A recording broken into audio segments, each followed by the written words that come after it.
Hi, my name is Jeanette and I blog at Country Design Style.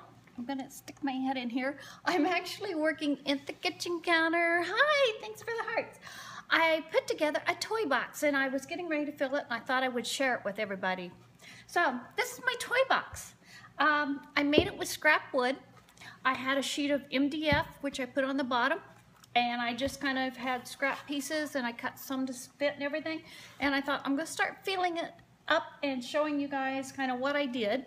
I'm going to blog about it on Wednesday, and on Wednesday, this was made with scrap wood, but on Wednesday I'm going to give kind of a little bit of a free download that you can download and kind of make one of your own. And the reason that I did this is I have a little workshop. My tools, it's kind of like having a kitchen where all your favorite tools are across the room and you're constantly going over and getting, okay, I've got my whisk. Okay, now I need my spatula, so you go get that. Now I need my favorite spoon, so you go get that. And it was the same thing in the workshop. I had all my tools in those big, huge rolling toolboxes, but I'm not going to roll that toolbox around. And I didn't want a regular toolbox. I kept thinking if I had a tray with dividers, I could put just my favorite tools in, and I could just take it and go where I want, and all my favorite tools are right there. So I can set it out on my work table, go to work. If I'm working in the house, I can bring it all in the house. So I thought I'd fill it up.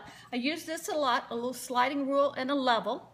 Yeah, I thought this was a great idea. I can't quite see. I have to pull my glasses. Oh, Stringtown Home, hi. Good to see you.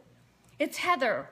I'm trying to learn the names with the Twitter handles, which has been kind of interesting to kind of, I'm sure many of us are having that trouble. So I'm trying to learn.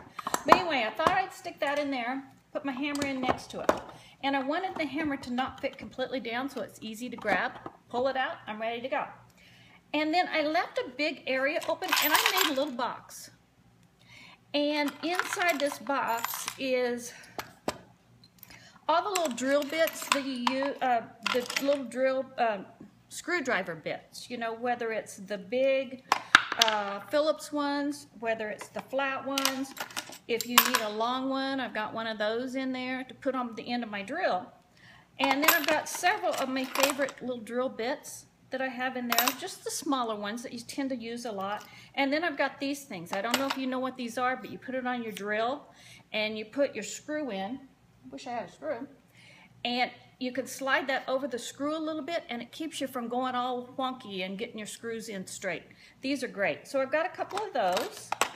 And then also for the hammer, I should grab some nails too. For the hammer, I have these nail sets. And if you're using finishing nails, these are perfect. These two happen to be my two favorite ones. This one's real sharp, this one's a little bit fatter. The sharp ones, if you look at a finishing nail, there's a little hole, a little dip in it. You can set that into that dip and pound away and get that finishing nail down below the level of the wood. Great. So these are always handy to have, and I'm always looking for them. So now I've got my favorite ones right there. I did put it in a separate box so I can lift out in case I do just take my drill and go drilling. I've got most of my drill bits that I want to use. These here, and then, okay, screwdriver. This is about the only screwdriver I use at the workshop. It's the kind that's got the little, you know, you can replace it and everything. But I like it because it's ratcheting. And sometimes if you don't have enough strength, this little extra little ratcheting, whether you're screwing the screws in or whether you bring them back out, this is extra great. There's a little bit of magnetic on there, so that's great. So that's the only tool screwdriver I actually use. I'm always needing a little bit of a, mine just walked in, I lost my train of thought. What is this thing called? A hijacker tool. A hijacker tool. Thanks. Just what I need. But you always need a knife, a little box cutter. So you need one of those for those hijackings. That's terrible. I'm just now kind of got that. Files. I love to use files when I'm doing wood projects because I do a lot of junky, scrap wood kind of stuff. And these are great because you can always go through and rough up areas or smooth. If you've cut something bad, you can go in and use that to smooth it. I've also got, of course, oh, you're going to see a little head here. There's a chair here. And this is Bella. and she's been on before. But a lot of times if I'm doing stuff at the kitchen counter, she wants a chair to be pulled up just like a child, so she can come up and see what I'm doing. So anyway, this is Bella. These are my two favorite textures of sandpaper. I either want it really rough or I want it really smooth. So I'm going to keep those in there. And of course, my this is my outdoor, my toolbox measuring tape for outside. So I got to keep that handy. I love this. I got it the other day, not too long ago at a yard sale. It's nice and sharp. And it's clean, which most of mine that I have before were not. Just a little bit of a chisel. It's great for shaping. You know when you buy new lumber and it's got a sticking price on it? Why do they do that? This is great for taking that off, but it's also great for a lot of other reasons too. If you get extra wood glue on something, those finishing nails to kind of smooth that out, your wood putty that you cover with it, that's great for that. And I love that little tool. It feels good too. I like tools that feel good in your hands. So that one's been worn a lot. Needle nose pliers, got to have those. If you're putting in those little nails and you start hammering, put your nail in here and then hammer, and that way it saves your thumbs. So that's always good to have. There's an extra one of those. And then these things I love. These, if you're putting in screws, use these, and this not only gives you the pilot hole, but it also sets it down so that your screw head gets below the wood and you can fill that in and hide your screws and everything. Which, this was put together pretty rough, and I'll show you the corner. See, you can see my screws in there, but that's okay. This is just rustic and it's gonna get dirty and full of sawdust and stuff like that. That's fine. But these things here, there's 4 different sizes that I have.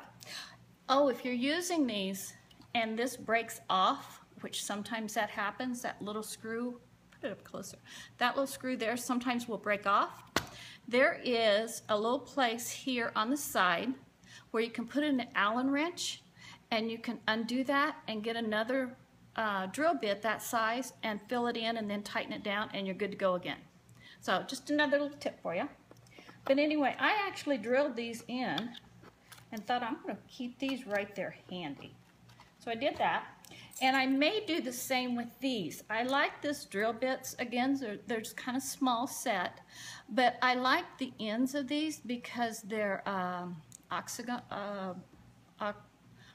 They've got that shape. I can't think of it right now. Every time I start scoping, I always forget my words. But it's not round. Say like this regular one. And sometimes if you're using hard woods or if you're going through a knot hole that's kind of hard, this will get stuck. And these kind of help really give it some extra oomph to get it through. So I may drill and put these in here along the side somewhere. I'm not sure yet, but I haven't done that yet. Pliers, everybody needs pliers.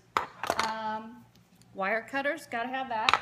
And a vice grips. There's nothing like good vice grips, especially when you're, you know, not quite as strong as someone who does a lot of woodworking and stuff, or plumbing or any of that stuff. So vice grips are really handy to get that extra grip on things. Yes, we all love our vice grips. Those are great. And I use this quite a bit just for marking where I want to cut. It's just handy, quick.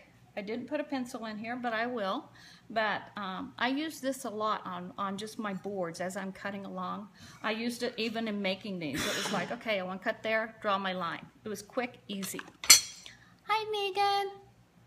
And then I also use this a lot, but I kind of started already building this before I figured out where am I going to put this thing. I'm like, oh no, where am I going to put it? But I kind of came up with the idea of hooking it right here along the side. Hopefully I'll remember how I did it. Yep, I will. I put a little screw in and a little nail, and that will hook right in there. There we go. I painted it since. But that'll hook right there. So I've got that with me. And then I do have just this little set of, you just can't have too many drill bits. Oh, thank you. Thank you so much. So I've got that. I'm going to keep right in there too. And that's pretty much it. These are pretty much the tools that I use, except for I do need to add my pencil And I'm going to decide whether or not I'm going to drill those down in there so I can keep those kind of handy, because I've been using these quite a bit. And then I also don't, now it did get kind of heavy, okay? It's something to pick up and take off. It probably weighs, I think it's under 10 pounds. If I had 10 pounds bag of potatoes, it would be heavier than this. But I do want to put handles on each end. And this will fit right into a cabinet that I have in my workshop. It's going to slide in there almost like a drawer, and I can take off, go to either my work table that's outside, bring it in the house, wherever I'm working, and I've got all my most important hand tools at the ready. So that's it. Check back on Wednesday. I'm going to work on plans for this that you can download if you want to make something of your own. And I'll try to make it where, you know, you buy just like so many pieces of wood and you'll be able to make the whole thing with not much left over and make it quick and easy. So thanks for all the hearts, and thank you very much for watching. And I'll be scoping with you very soon. Bye, guys. Oh, Bella got down. Okay, see you later. Bye.